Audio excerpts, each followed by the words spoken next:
මැදිහත් වීම කරන්න මම ඔබෙන් සහයෝගය ඉල්ලනවා. මේ පාරේ වැඩ කටයුතු ටික කෙරෙනකොට වැටක් දෙකක් එහාට මෙහාට කරගන්න සිද්ධ වෙයි. හරිද? ඒවට දෙවරක් නොසිතා ඉඩකඩ ලබා දිය යුතුමයි. ඒ වෙනුවෙන් අපේ සේන සහෝදරයා හදනවා මාර්ග කමිටුව කියලා එකක්. හරිද? මාර්ග කමිටුව කියලා එකක් හදනවා. ඊළඟට ගමේ අපි හදලා තියෙනවා ප්‍රජාශක්ති කමිටුව කියලා එකක්. ආර්ථික සංවර්ධන ධාරී මහත්තයයි හෝ නෝනා ඉන්නවා. එතකොට නිල බලයෙන් මේකේ සභාපති ඉන්නවා මම විසින් පත්‍රයෙන් නිල වශයෙන් දීපු කෙනෙක්.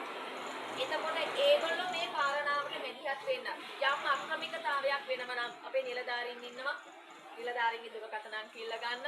එතකොට නිලධාරීන්ට අනිවාර්යයෙන්ම දැනුම් දෙන්න. විශේෂයෙන්ම මම කොන්ත්‍රාත් මහත්තයා නියෝජනය කරමින් ඉන්න සුපර්වයිසර් මහත්තයා මෙතන ඉන්නවා නම් මම එතුමාට කියනවා මේකේ තියෙනවා ඇස්තමේන්තුගත මුදලක් ඇස්තමේන්තුගත වැඩ ප්‍රමාණයක් තියෙනවා. හරිද? ඇස්තමේන්තුගත මුදලක් තියෙනවා ඇස්තමේන්තුගත වැඩ ප්‍රමාණයක් තියෙනවා. එතකොට මේවා මහජන මුදල්. මේ ලක්ෂ 202 මං ගෙදරින් ගෙනාවෙත් නැහැ. PRDගේ අධ්‍යක්ෂතුමා දෙන්නෙත් නැහැ ගෙදරින් ගෙනල්ලා. මෙතුමා දෙන්නෙත් නැහැ. කොන්ත්‍රාත් මහත්තයා ගෙදරින් අරන් එන්නෙත් නැහැ. හරිද? මේවා කාගේද අම්මේ තාත්තේ? අම්මලා තාත්තලා දුක් විඳලා රබර් වතු වල, ගම්මිරිස් වතු වල මහ පොළොවත් එක්ක හැපිලා දුක් විඳලා නේද? බදු ගෙවලා ඒ තියෙන සල්ලි තමයි මේ ලක්ෂ 202ක් අපි මේකට වෙන් කරන්නේ. එතකොට මම ඔබතුමාගෙන් ඉල්ලීමක් කරනවා අපේ කොන්ට්‍රැක්ටර් මහත්තයා කියනවා මේ වෙලාවේ හොඳයි අනිවාර්යෙන් මැදිහත් වීම නම් කරනවා මම දෙයකටම මැදිහත් වීම නම් කරනවා. එතකොට මෙතුමාලා දන්න වැඩි. එතකොට මම ඔබතුමාලගේ ඉල්ලීමක් කරන්නේ මේ ඇස්තමේන්තුගත මුදලට ඇස්තමේන්තුගත වැඩ ප්‍රමාණයට උපරිම සාධාරණයක් වෙන විදිහට අපි මේ වැඩේ කළ යුතුම තමයි. හරිද? පාර කාපට් කරනවා. මම හිතන්නේ ඇස්තමේන්තු කරලා තියෙනවා දෙපැත්තේ මේ ෂෝල්ඩර් හදන්න. ඒ ෂෝල්ඩර් ටික හදන්න ඕන. මේ ටික සම්පූර්ණයෙන්ම ඇස්තමේන්තු කරලා තියෙන විදිහට පාරේ වැඩ ටික වෙන්න ඕන.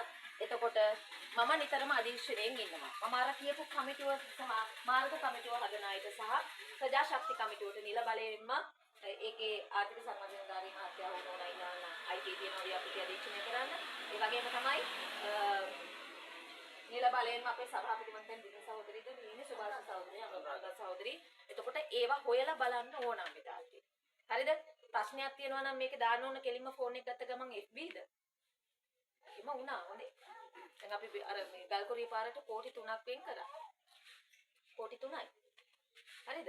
ඒත් මම මේ වගේ ගිහිල්ලා මේ රැසීමක් කරලා පාරේ තිබ්බ අපහසුතාවයේ මමත් දැකපු නිසා මන්ත්‍රීතුමත් එක්කත් එකතු වෙලා සංවිධායක සහෝදරයත් එක්කත් එකතු වෙලා යෝජනාව දාලා වැඩත් කරලා දැන් මේ වෙනකොට අවසන්. එතකොට ඇත්තටම පාරට අයිති ෂෝල්ඩර් වලට අයිති කොටසේ කුඹුරක් හදලා තියෙන්නේ. හරිද? පොල් හිටවලා තියෙන්නේ. පාරත් ඉල්ලනවා. ගියා පාර දුන්නා එක වතාවයි මං ගමටම ගියේ පාර දුන්නා සෙන සහෝදරය ඉල්ලපු ගමන් කෝටි 3යි අර ෂෝල්ඩර් ටික හදාගන්න නිලධාරීන්ට ඒ ටික වෙන් කරගන්න ඉඩ දෙන්නේ නැහැ. මේ පළාත් මාර්ගයකමයි කරේ. මමත් ගියා. ඉතින් හොඳින් හරි නරකින් හරි සමහර වෙලාවට ගන්න දෙන වෙලාවල් තියෙනවා. එතකොට කානුව හදන්න ඉඩ දෙන්නේ කානුවටත් අපි ඒක කොම්ප්ලීට් කරන්නත් මීටර් 100ක් ප්‍රතිපාදන වෙන් කරගත්තා. දෙවෙනි අදියරෙත් මේ ලක්ෂ 20ක මුදලක් ආයෙ නැවතත් වෙන් කරගත්තා. කෙලින්ම FB දාලා තියෙනවා. උනුත් එකයි මුනුත් එකයි මේ මොකද්ද? පාරේ වතුර ටික සම්පූර්ණයෙන් යන්නේ කානුවෙ නෙමෙයි පාරේ යන්නේ කියලා. උනුත් එකයි මුනුත් එකයි කියලා. අපි ඉන්නේ කොතනද බලන්නකෝ එතකොටනේ.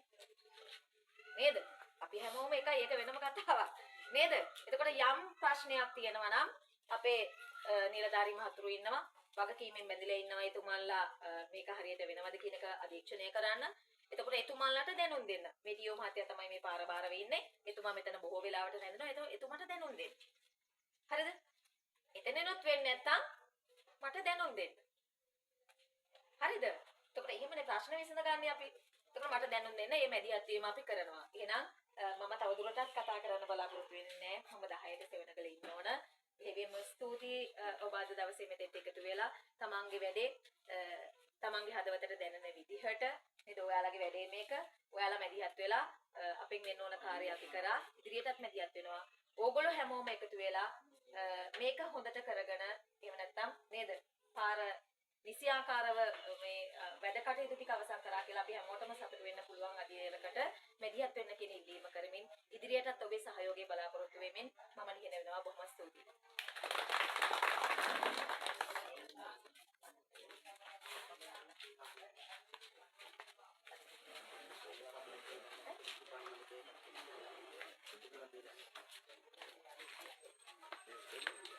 මං හිතන්නේ අපේ ගරු පාර්ලිමේන්තු මන්ත්‍රීතුමියට සෙවණ කළ උදේ 10ට ඉන්න ඕනි. ඒ සඳහා යන්න ඊට ප්‍රස්තාව සලසමින් මං ඉතාමත්ම ගෞරවයෙන් ආරාධනා කර සිටිනවා. මේ